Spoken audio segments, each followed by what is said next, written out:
Time frame, images of a generation. We grew up in a simpler time. We sang. Say, kids, what time is it? M-I-C-K-E-Y-M-O-U-S-E. We laughed. Hello, boy. I can't believe I ate that whole thing. We cried. President Kennedy died at 1 p.m. Central Standard Time. He's been shot.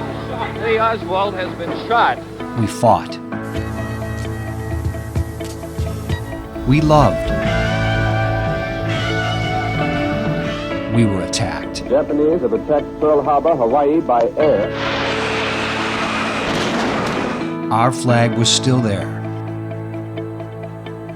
Now these memories come to life on posters that can be yours today. Go to howdyboomy.com for your copies today. That's howdyboomy.com. howdyboomy.com. Welcome to the Howdy Boomy Show.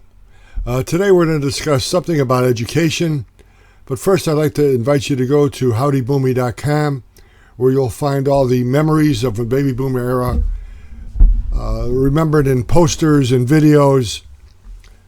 The Howdy Boomy Show has a bumper sticker that you can buy for $19.68 to become an official member of the Great American Peanut Gallery, which will help further fund the website and expand it. On the website, there's a video called Howdy Boomy Video. It's about 15 minutes long. Grab a beer or a glass of wine, put up your feet and watch it. It's very, very entertaining, very funny. It'll show you exactly why this is going to become the go-to website for the baby boomer generation in the United States. Behind me, you'll see one of the posters. It says Memories from the Age of Aquarius. This has all the terms, terminology, things that people said on TV, things that will bring back memories, rather than just a graphic.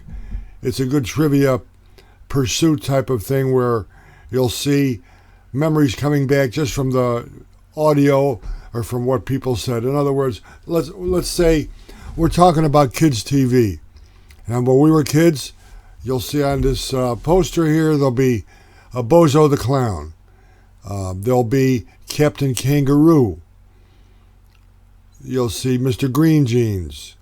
Ding Dong School. Who Was That Masked Man? Sky King. Various shows that as a baby boomer grew up and helped form our early childhood. And now you're taking a look at what's on TV now, forming the childhood discipline, forming the childhood upbringing, because a lot of kids are just placed in front of the television set and placed there because it's the easiest way to babysit. And you take a look at what's on now. I'm going back to SpongeBob SquarePants, all this type of stuff.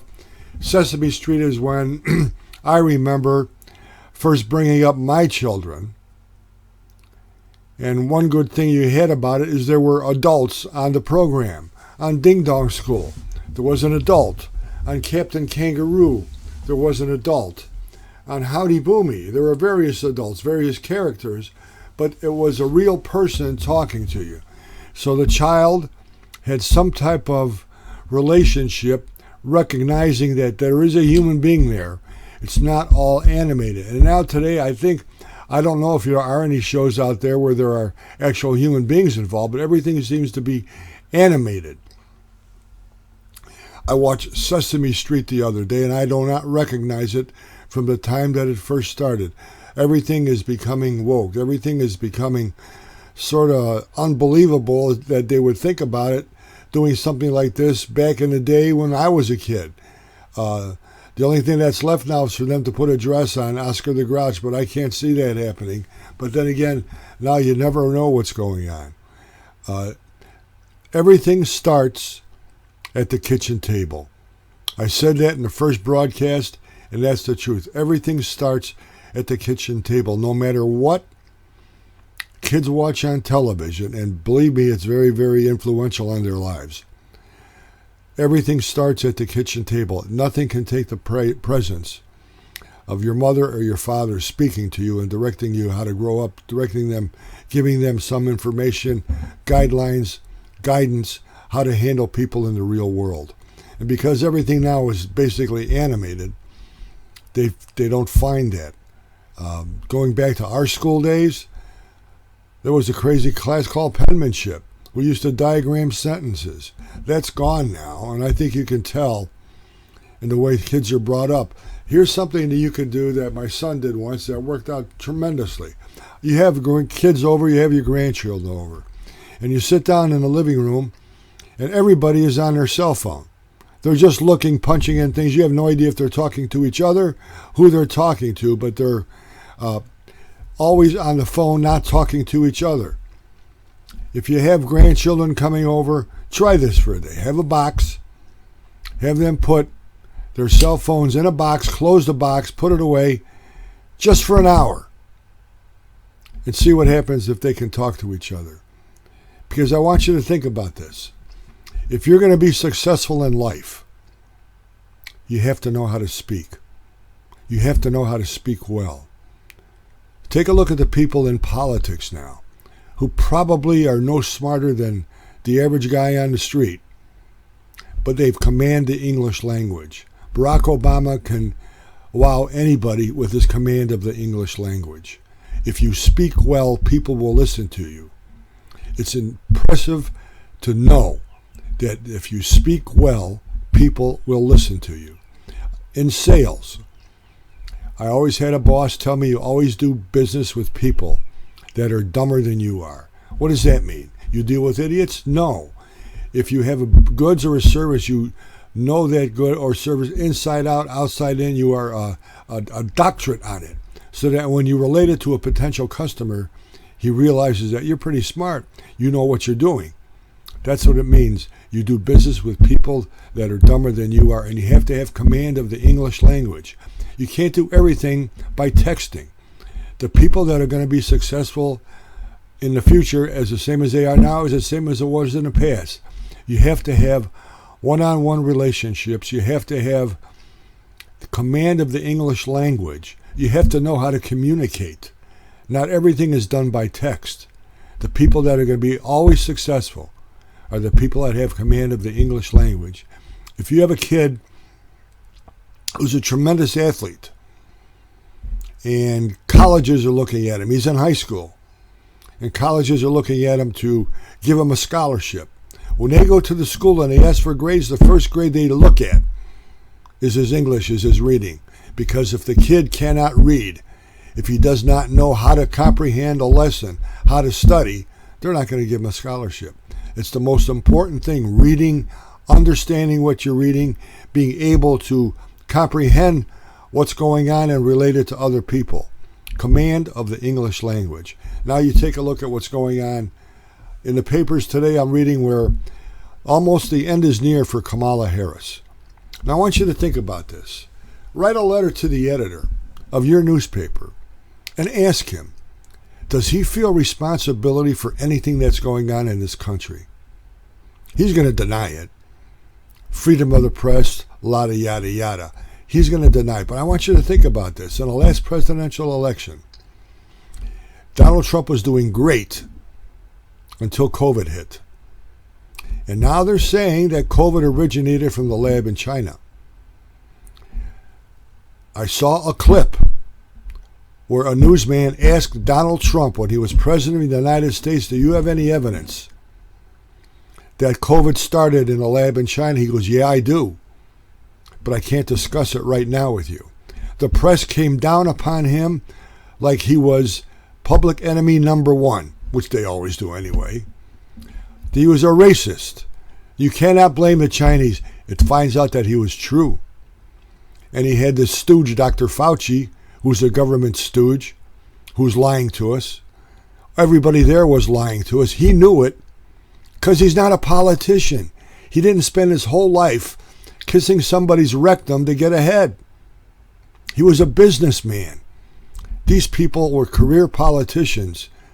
They were liars. They lied to us. And now it's coming out that it did originate in a Chinese lab. What a surprise. And because of that, they vilified Donald Trump. They went on and on and on. We saw what COVID did to the economy. And who did we elect president? A guy that spent his entire campaign in his cellar and didn't say anything. The only thing he said is, "I'm not Donald Trump," which was good enough for everybody because the way the press vilified Donald Trump, they made him out to be the evil, and they all lied. From the dossier in China, and it makes you wonder. FBI was involved. CIA was involved. What institutions in this country can we now trust? Write a letter to the editor. Ask him if he sounds responsibility finds anything. Because we have a vice president of the United States who is totally useless, unless you want somebody to giggle for you. You have a president of the United States that seems to be out in left field. And now what they're doing is Congress is catching up to them and refusing to pass bills. What they're doing is when they give money, government money, to the semiconductor industry, any industry, they put strings attached. They have to do certain things that was in bills that Congress put the thumbs down on. They're doing it, attaching it to the money so they get their way. It's a dangerous, dangerous administration. A very dangerous administration, and don't worry about it. Somehow or another, by all these things going on, Joe Biden and the Biden Foundation is making money. Just absolutely amazing. Write a letter to the editor. Ask him if he feels responsible. If enough people do it, maybe he'll get an idea of what's going on. And until next election cycle, they won't make Joe Biden look like the next coming of Christ coming down and saving everybody, because they realize down deep that they made a mistake, and now he can't hide in a cellar. He's got a record to run out, which is horrid.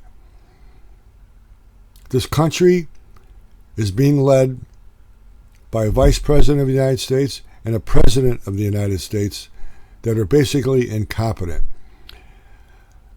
A gentleman by the name of Gates, who was the defense secretary underneath Obama and Biden and also George W. Bush, his own defense secretary, said that every decision that Joe Biden has made regarding foreign countries, foreign policy, every decision he's made since being elected office in Delaware and is in the White House as vice president, now president, every decision he's made, his entire career, 50 years, in the field of foreign policy has been wrong.